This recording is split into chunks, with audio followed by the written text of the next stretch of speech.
എല്ലാവർക്കും പുതിയൊരു വീഡിയോയിലേക്ക് സ്വാഗതം. LBS നഴ്സിംഗിന് ആപ്ലിക്കേഷൻ കൊടുത്ത കുട്ടികളുടെ പ്രൊഫഷണൽ ഇൻഡെക്സ് മാർക്ക് പബ്ലിഷ് ചെയ്തിട്ടുണ്ടായിരുന്നു. അപ്പോൾ എല്ലാ കുട്ടികളും നിങ്ങളുടെ ഇൻഡെക്സ് മാർക്ക് ചെക്ക് ചെയ്തിട്ടുണ്ടെന്ന് വിചാരിക്കുന്നു. ഓൾറെഡി നിങ്ങൾ കാൽക്കുലേറ്റ് ചെയ്തിട്ട് വെച്ചിരിക്കുന്ന ഇൻഡെക്സ് മാർക്കും ഇപ്പോൾ പബ്ലിഷ് ചെയ്തിരിക്കുന്ന ഇൻഡെക്സ് മാർക്കും തമ്മിലൊന്ന് ജസ്റ്റ് താരതമ്യം ചെയ്യുക. അതിലെന്തെങ്കിലും മിസ്റ്റേക്ക് ഉണ്ടെങ്കിൽ നിങ്ങൾക്ക് കറക്റ്റ് ചെയ്യാനുള്ള സമയമുണ്ട്. ഇന്ന് വൈകുന്നേരം 5 മണിക്കുള്ളിലായിട്ട് നിങ്ങളത് കറക്റ്റ് ചെയ്യേണ്ടതാണ്. അപ്പോൾ ഇപ്പോൾ നിങ്ങൾക്ക് തന്നിരിക്കുന്ന ഇൻഡെക്സ് മാർക്കിൻ്റെ അകത്ത് കൂടുതലോ കുറവോ അങ്ങനെ എന്തെങ്കിലും മിസ്റ്റേക്ക് ഉണ്ടെങ്കിൽ ഉടൻ തന്നെ നിങ്ങൾ LBSുമായിട്ട് കോൺടാക്റ്റ് ചെയ്യുക. LBSൻ്റെ ഇമെയിൽ IDയിലേക്ക് നിങ്ങൾക്ക് മെയിൽ അയക്കാൻ സാധിക്കുന്നതാണ്. അതുപോലെ തന്നെ +2വിൻ്റെ ഇംപ്രൂവ്മെൻറ്റ് എക്സാം എഴുതി ഒത്തിരി കുട്ടികൾക്ക് മാർക്ക് കൂടി കിട്ടിയിട്ടുണ്ട്. അപ്പോൾ അങ്ങനെ കൂടി കിട്ടിയ കുട്ടികൾക്ക് ഈ സമയത്ത് നിങ്ങളുടെ ഇമ്പ്രൂവ്മെൻറ്റ് മാർക്ക് ആഡ് ചെയ്ത് നൽകാൻ സാധിക്കുന്നതാണ്.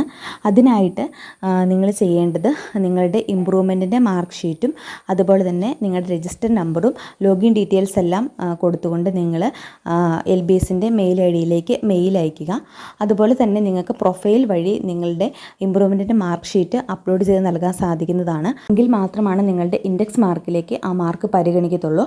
അപ്പോൾ അങ്ങനെ പരിഗണിക്കണമെങ്കിൽ നിങ്ങൾ എത്രയും പെട്ടെന്ന് ഇന്ന് വൈകുന്നേരം 5 മണിക്കുള്ളിലായിട്ട് LBSന് മെയിൽ അയയ്ക്കുക, അല്ലെങ്കിൽ LBSനെ കോൾ വിളിച്ച് കോൺടാക്റ്റ് ചെയ്യുക.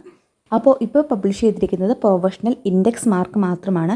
പലരും തെറ്റിദ്ധരിച്ചിരിക്കുകയാണ് ഇത് റാങ്ക് ലിസ്റ്റ് ആണെന്ന്. അപ്പോൾ റാങ്ക് ലിസ്റ്റ് അല്ല പബ്ലിഷ് ചെയ്തിരിക്കുന്നത്, ഇൻഡെക്സ് മാർക്ക്, താൽക്കാലികമായിട്ടുള്ള ഇൻഡെക്സ് മാർക്ക് മാത്രമാണ് ഇപ്പോൾ പബ്ലിഷ് ചെയ്തിരിക്കുന്നത്. ഇനി നിങ്ങളുടെ മിസ്റ്റേക്കും കാര്യങ്ങളെല്ലാം കറക്റ്റ് ചെയ്തതിന് ശേഷമാണ് അവർ ഫൈനൽ ഇൻഡെക്സ് മാർക്കും പ്രൊഫഷണൽ റാങ്ക് ലിസ്റ്റും പബ്ലിഷ് ചെയ്യുന്നത്. അതിനുശേഷം മാത്രമായിരിക്കും ഫൈനൽ റാങ്ക് ലിസ്റ്റ് പബ്ലിഷ് ചെയ്യുക. അപ്പോൾ റാങ്ക് ലിസ്റ്റ് പബ്ലിഷ് ചെയ്താലാണ് നമുക്ക് ഏകദേശം ഏതൊക്കെ കോളേജിൽ എത്ര കുട്ടികൾക്കൊക്കെ അഡ്മിഷൻ കിട്ടാനുള്ള സാധ്യത ഉണ്ട് എന്ന് നമുക്ക് അറിയാൻ സാധിക്കത്തുള്ളൂ. അതുപോലെ തന്നെ റാങ്ക് ലിസ്റ്റ് പബ്ലിഷ് ചെയ്തതിന് ശേഷം മാത്രമായിരിക്കും നിങ്ങൾക്ക് കോളേജും കോഴ്സും ഓപ്ഷൻസ് ആയിട്ട് നൽകാൻ വേണ്ടി സാധിക്കുക. അങ്ങനെ അപ്പോൾ ആ സമയത്ത് നിങ്ങൾക്ക് ഇഷ്ടമുള്ള കോളേജും കോഴ്സുകളൊക്കെ ഓപ്ഷൻസ് ആയിട്ട് നൽകാൻ സാധിക്കുന്നതാണ്. അതിനുശേഷം മാത്രമായിരിക്കും അലോട്ട്മെൻറ്റുകൾ വരിക. ആദ്യം താൽക്കാലികമായിട്ടുള്ള ഒരു അലോട്ട്മെൻറ്റ് ഉണ്ടായിരിക്കും, അതിനുശേഷമാണ് മെയിൻ അലോട്ട്മെൻറ്റുകൾ ഉണ്ടാവുക. അപ്പോൾ ഇനി എന്തെങ്കിലും ഡീറ്റെയിൽസ് നിങ്ങൾക്ക് അറിയാനുണ്ടെങ്കിൽ കമൻസ് ആയിട്ട് ചോദിക്കുക. താങ്ക്